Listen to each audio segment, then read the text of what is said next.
Olá, meus queridos! Vamos continuar nossa leitura da Bíblia? Meu nome é Dalva e eu não gravei ontem, eu fiquei com saudade. Tem uns 2 dias. Nós vamos continuar nossa leitura no livro de 2 Crônicas. Para quem ainda não sabe, nós estamos com o propósito de ler a Bíblia todo esse ano, se Deus quiser. Estamos indo bem, graças a Deus.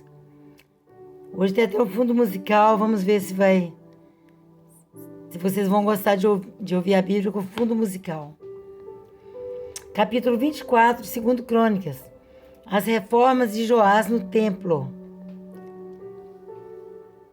Joás tinha 7 anos de idade quando se tornou rei e reinou 40 anos em Jerusalém. O nome de sua mãe era Zíbia. Ela era de Berseba. Joás fez o que o Senhor aprova, parabéns.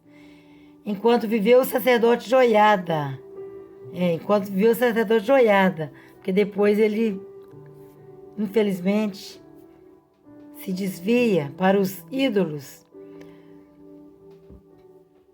Joás fez o que o Senhor aprova enquanto viveu o sacerdote Joiada.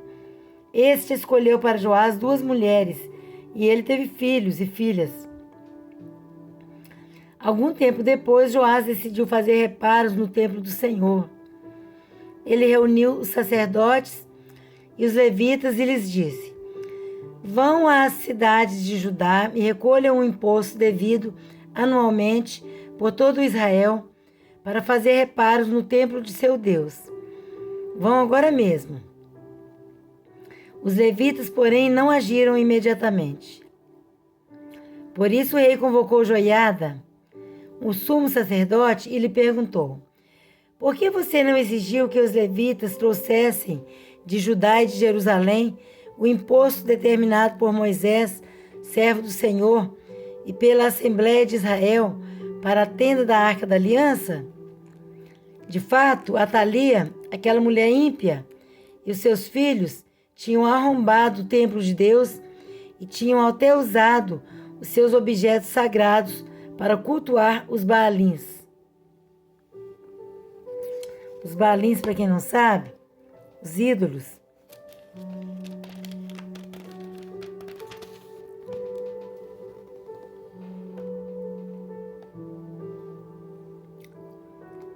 Então, por ordem do rei, fizeram uma caixa e a colocaram do lado de fora, à entrada do templo do Senhor. Fez-se a seguir uma proclamação em Judá e em Jerusalém para que trouxessem ao Senhor o imposto que Moisés, servo de Deus, havia exigido de Israel no deserto. Todos os líderes e todo o povo trouxeram com alegria as suas contribuições, colocando-as na caixa até enchê-la. Sempre que os levitas levavam a caixa até os supervisores do rei, e estes viam que havia muita prata, o secretário real e o oficial do sumo sacerdote esvaziavam-na e a levavam de volta. Fazendo isso regularmente, ajuntaram uma grande quantidade de prata. O rei e Joiada entregavam essa prata aos homens que executavam os trabalhos necessários no templo do Senhor. Eles contratavam pedreiros, carpinteiros e também operários que trabalhavam em ferro e em bronze para restaurarem o templo do Senhor.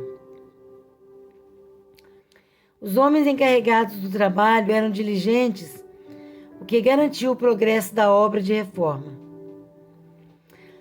Eles reconstruíram o templo de Deus de acordo com o modelo original e o reforçaram.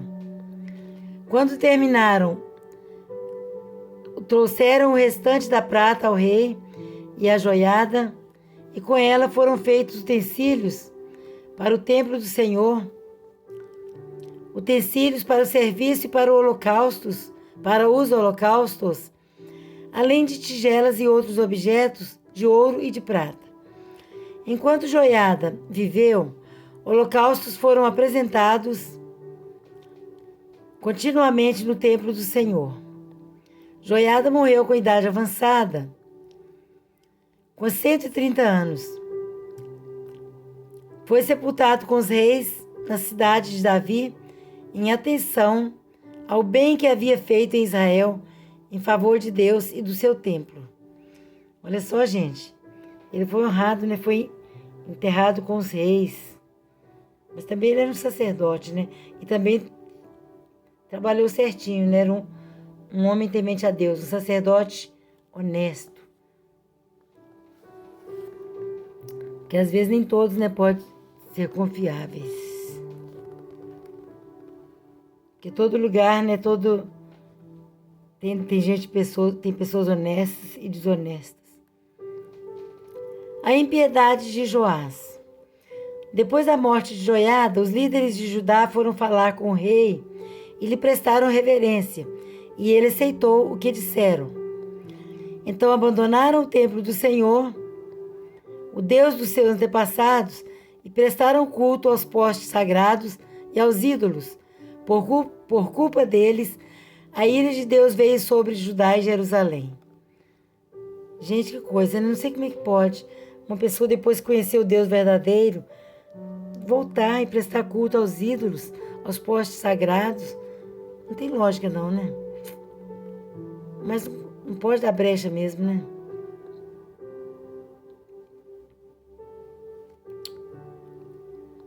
Embora o Senhor tivesse enviado profetas ao povo para trazê-lo de volta para ele, e os profetas tivessem testemunhado contra o povo que não quis ouvi-los. Então o Espírito de Deus apoderou-se de Zacarias, filho do sacerdote Joiada.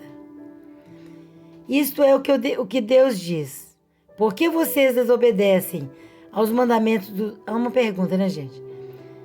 Então o Espírito de Deus apoderou-se de Zacarias, filho do sacerdote Joiada. Ele se colocou diante do povo e disse: Isto é o que Deus diz. Por que vocês desobedecem aos mandamentos do Senhor? Vocês não prosperarão. Já que abandonaram o Senhor, Ele os abandonará. Meu Deus.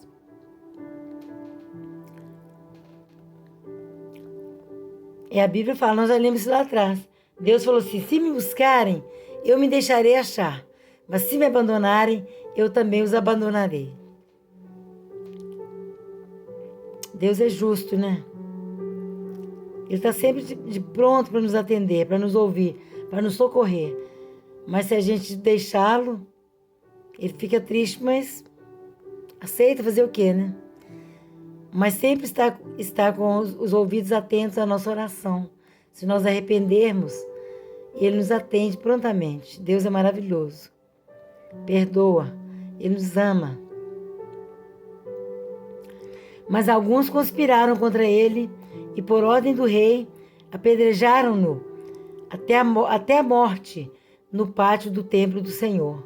Olha só, gente. O filho de Joiada, o profeta, foi apedrejado até morrer, porque o povo não gostou do que ele falou. Mas o Espírito Santo se apoderou dele. Como que ele... Não teria como ele não falar. E também, se a gente morrer por uma boa causa, fazer o quê, né? Um dia a gente vai morrer mesmo. O rei Joás não levou em conta que Joiada, pai de Zacarias, tinha sido bondoso com ele e matou seu filho. Este, ao morrer, exclamou: Veja isto, o Senhor, e faça justiça. Na virada do ano, o exército arameu marchou contra Joás, invadiu Judá e Jerusalém, matou todos os líderes do povo e enviou para Damasco, ao seu rei, tudo que saqueou. Embora o exército arameu fosse pequeno, o Senhor entregou nas mãos dele um exército muito maior, por Judá ter abandonado o Senhor, o Deus dos seus antepassados. Assim o juízo foi executado sobre Joás. Quando os arameus foram embora, deixaram Joás seriamente ferido. Seus oficiais conspiraram contra ele, porque ele tinha assassinado o filho do sacerdote Joiada e o mataram em sua cama. Assim ele morreu e foi sepultado na cidade de Davi, mas não nos túmulos dos reis. Os que conspiraram contra ele foram Zabade, filho da amonita Simeate, e Jeozabade, filho da moabita Sirrite. Quanto a seus filhos, às muitas profecias a seu respeito e ao relato da restauração do templo de Deus, tudo está escrito nas anotações dos livros dos reis, e seu filho Amazias foi o seu sucessor.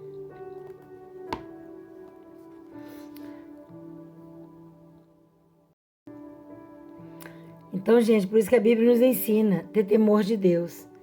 Porque se a gente fazer coisa errada, a gente colhe mesmo. Tudo que a gente planta, a gente colhe, porque Deus é justo. Nós conhecemos um Deus justo. Nós pregamos um Deus justo. Então, esse Joás matou o filho do sacerdote Joiada, aprovou a morte dele, o povo, o apedrejou, parece. Que eu li agora, mas já esqueci, acho que foi isso. Então, Deus fez justiça. Agora foi um povo muito menor contra o povo do rei Joás, e deixou ele muito ferido, e os próprios povos dele acabou de matá-lo. Porque ele fez aquela injustiça com o filho do sacerdote Joiada. Não esqueceu das coisas que o sacerdote fez por ele, pelo rei, no reinado dele. Então, meus queridos, meu celular está com muito pouco espaço, já está acabando. Então, eu vou ler só esse capítulo. Mas continue conosco, vocês que estão acompanhando. Continue, gente, dê o like.